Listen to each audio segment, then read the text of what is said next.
Welcome to the Miller Report. I'm Maggie Miller. Today we're digging into a report from Real Clear Investigation's James Varney titled "The Greenhouse Gas Windfalls Blew Hard for Solar in the Biden EPA." The Trump administration is zeroing in on another massive green spending package, the $7 billion Solar for All program, part of the $27 billion Greenhouse Gas Reduction Fund from the 2022 Inflation Reduction Act. It aims to bring solar energy to over 900,000 low-income households. But the Trump administration froze the funds via executive order, halting compliance with the act to reassess its impact on fossil fuel development. States and nonprofits are now suing over this pause. Supporters call the program vital to fight climate change, while critics argue it's a green boondoggle benefiting well-connected progressive groups.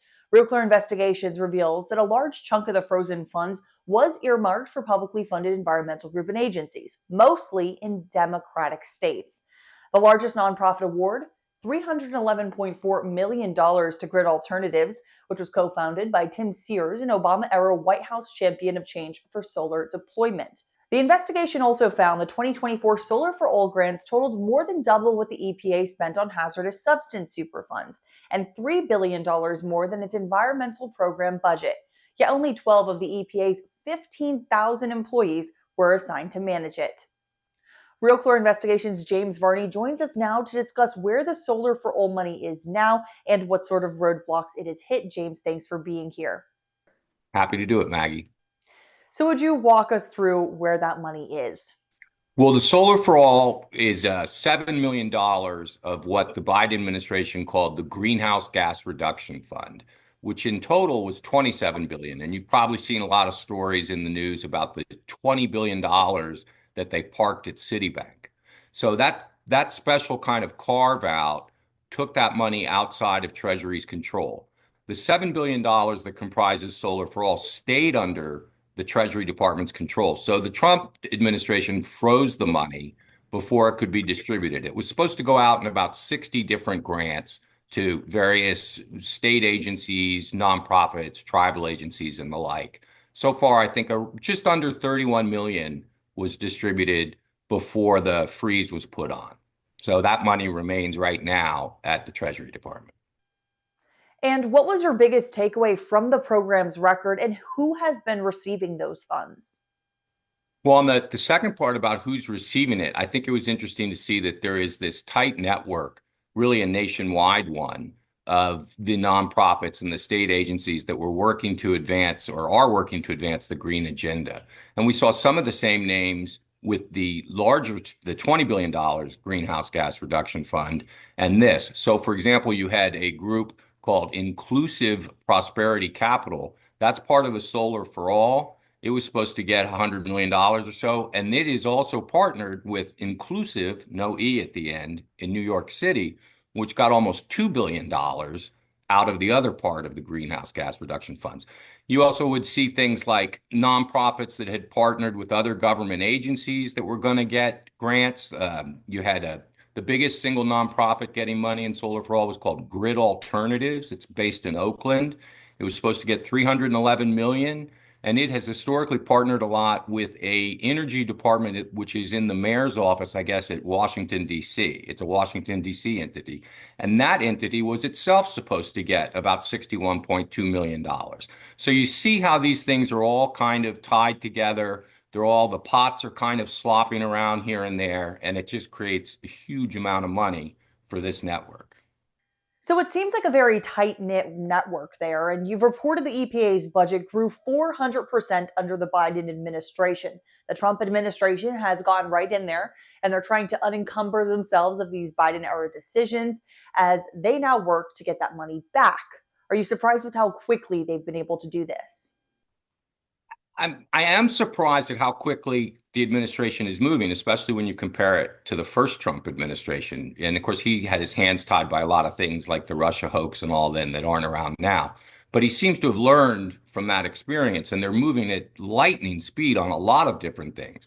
I'm not surprised that they're moving quickly on the energy component of it all, because one, that was a big part of his campaign, that he was going to try and reverse this huge money that Biden was trying to shift over to green or renewable or clean energy as part of their net zero framework.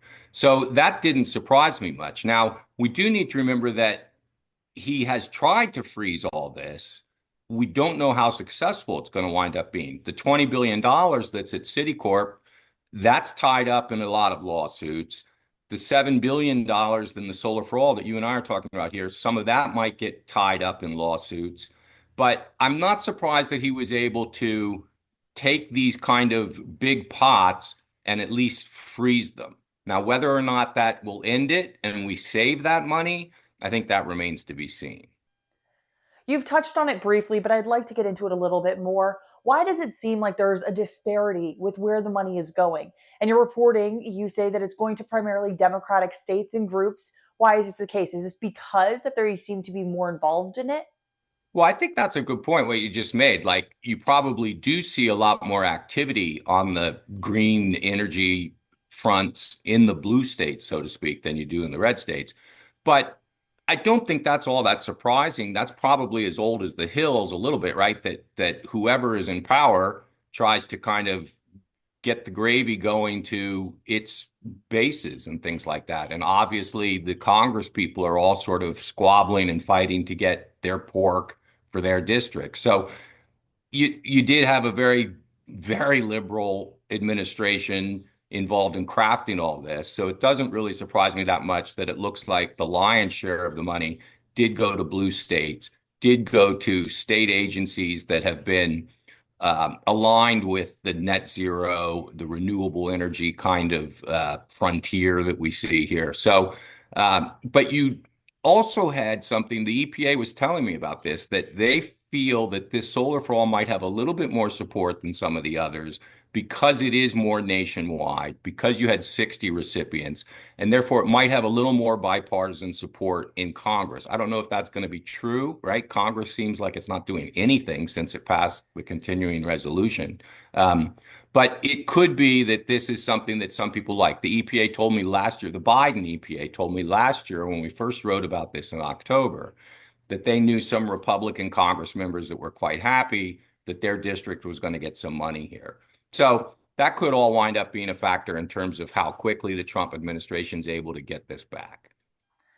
In your reporting, you quoted Amy Cook, who called this a quote, redistribution of wealth from taxpayers to the well connected, end quote. So, is there enough legs behind this program to do what it's meant to do, which is bringing that energy to 900,000 low income households?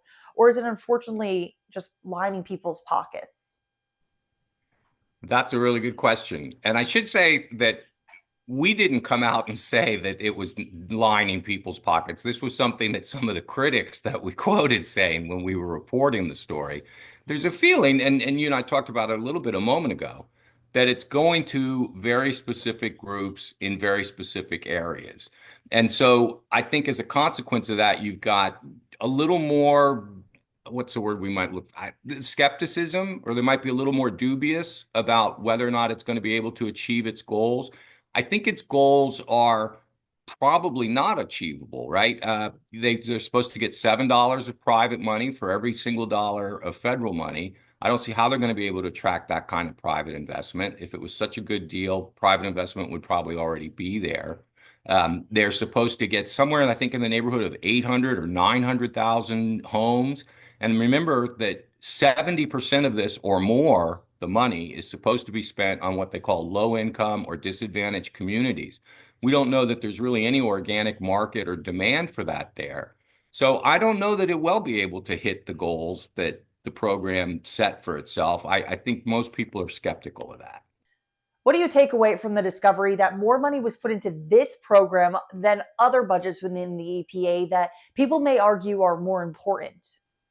Right, it did. It wound up really being the single biggest part of the EPA. The amounts of money in this are really staggering. They're unprecedented. The EPA has been what, a $15 billion agency, and here we are talking about $27 billion. No one had ever seen the like. And I think that one of the things people are all freaking out about everything that's going on, right? Not just in energy. You see it in the education department. The entire Department of Government Efficiency project is under attack, right? But if you look at what the Biden administration was doing, it was really aspirational. We talked about this just a moment ago about whether or not it was going to be able to achieve its goals. The idea that you're going to be able to wrench the US economy or the world economy, which runs largely on fossil fuels at the moment, you're going to be able to turn that into a net zero 2030 or net zero 2050, or you're going to get 50% of the cars in the US are EVs in just a few years.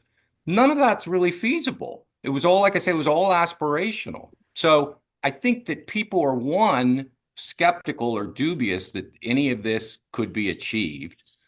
Two, it's money that neither the EPA or some of these other agencies had ever seen before. Now, the figures get kind of screwed around, right? Like if you look at USA spending, you'll see some bigger numbers. That's what's been obligated. It doesn't necessarily mean that all of that's been spent.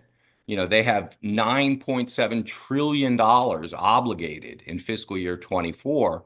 Spending was, I think, around 6.5 trillion.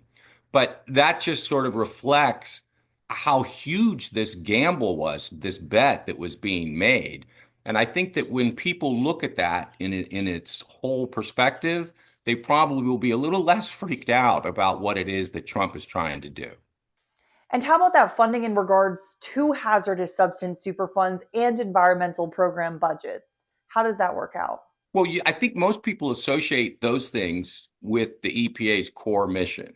And this was a bigger amount of money than the EPA had dedicated to things like Superfund, things like environmental projects and cleanup. Okay. You also, the fact that I said that 70% of it or more was supposed to go to low income or disadvantaged communities, that kind of reflects the Biden administration's environmental justice framework that they put on this, that I think also might kind of, one, warp how you're spending the money, and two, make it less likely that you're going to achieve your goal for the country.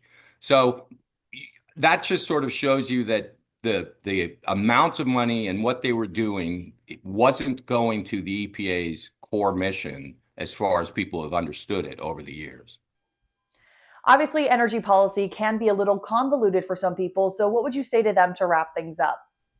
I think the most important thing, and we hit at this a little bit a moment ago, is that uh, everybody's, not everybody, but a lot of people are reporting everything as if the sky is falling, right? As if American education is going to come unraveled because the DOE is getting downsized or eliminated, that energy is going to become just, the US is going to be covered with smokestacks again, okay? And we're all going to suffer some terrible death from global warming in a half a century or quarter century or whatever.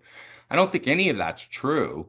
And I think that what we're seeing is a swing back to a little more of a traditional energy approach for what we're talking about here, that people are missing that. They're thinking that this is something that's radical, when in fact, what we're reporting, what we're talking about was radical.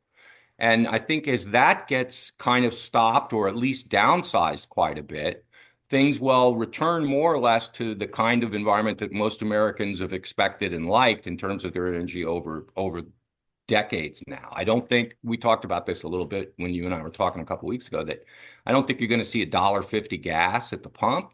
But I do think that all of this stuff is ultimately going to lead to a much healthier and better, more energy and more affordable energy for Americans. Well, James, I appreciate you taking the time to speak with me here today. Thanks. Thanks for having me. That was it for the Miller Report. We'll see you next time.